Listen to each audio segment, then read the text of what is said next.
Sometimes you're up, sometimes you're down. Sometimes things go real well, and sometimes they don't. Sometimes you're happy, and sometimes you're sad. Now that's that thing called life.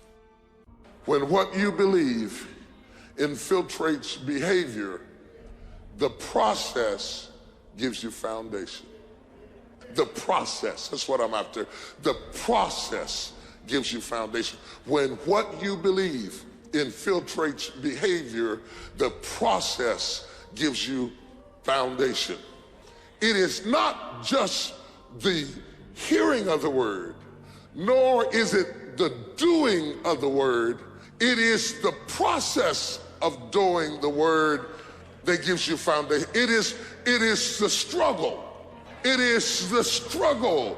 It is the wrestling. It is the praying. It is the pulling. It is the trial. It is the temptation. It is the stumbling and falling and getting back up again. It is the aggravation and the intimidation that gives you foundation. It's not just the mechanical influence of robotically doing the word. It is just that as you go to do it, you learn things about yourself that you didn't know. You learn how to go through aggravation and heartache. You learn how to deal with obstacles and situations. And while you're trying to do and carry out what he told you to do, all of a sudden you're going deeper and deeper and deeper. And so if he gave it to you without letting you build into it, you wouldn't be prepared for it.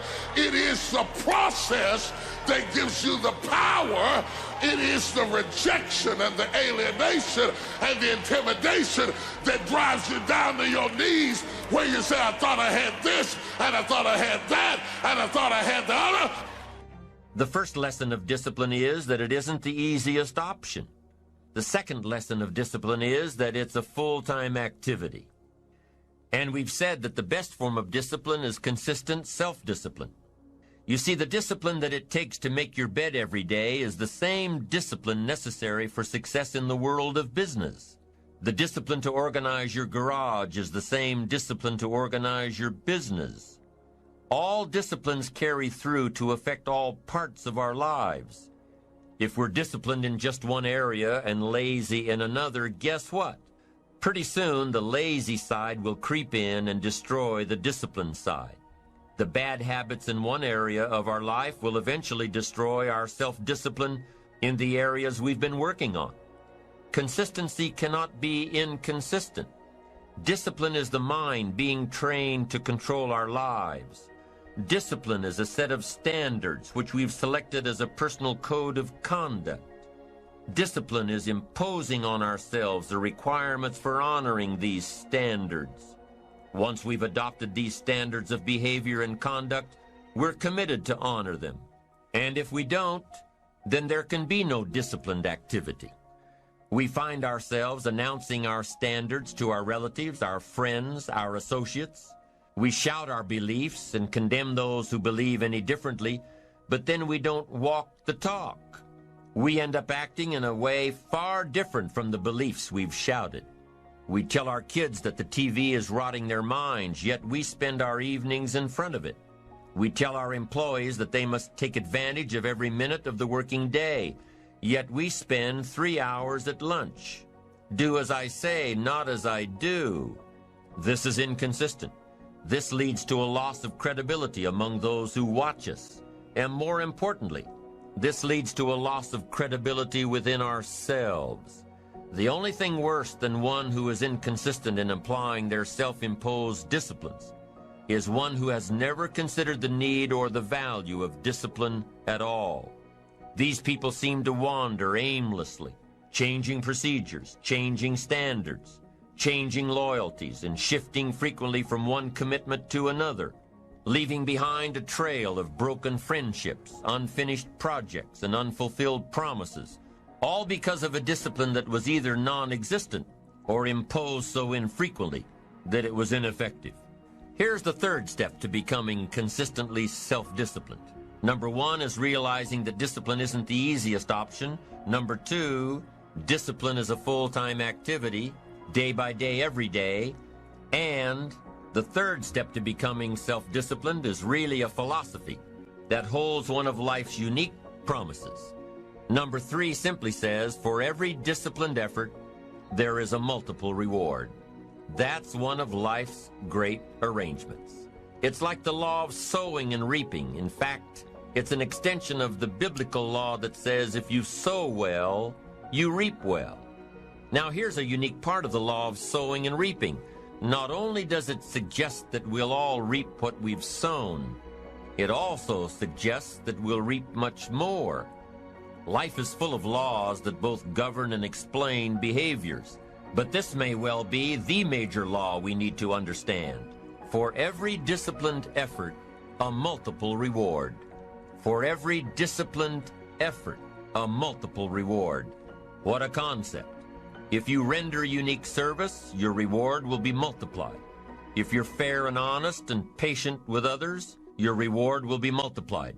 If you give more than you expect to receive, your reward is more than you expect. But remember, the key word here, as you might well imagine, is discipline. Everything of value requires care and attention.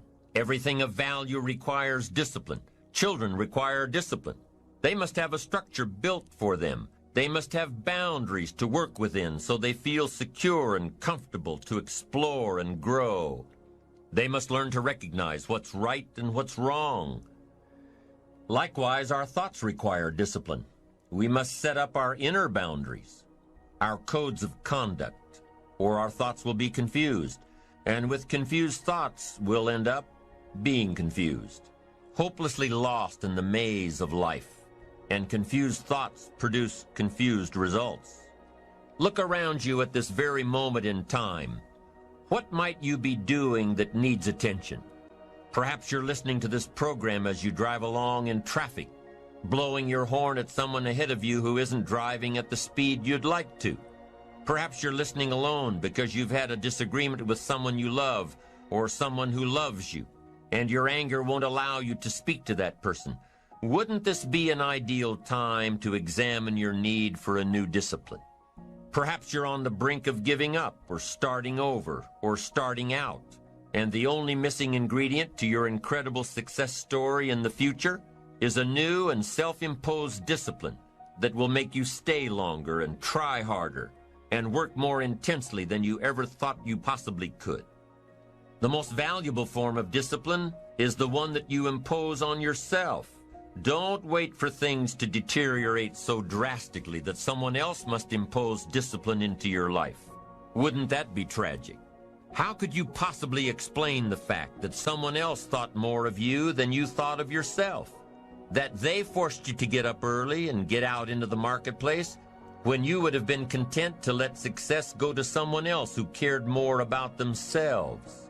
Your life, my life, the life of each one of us is going to serve as either a warning or an example.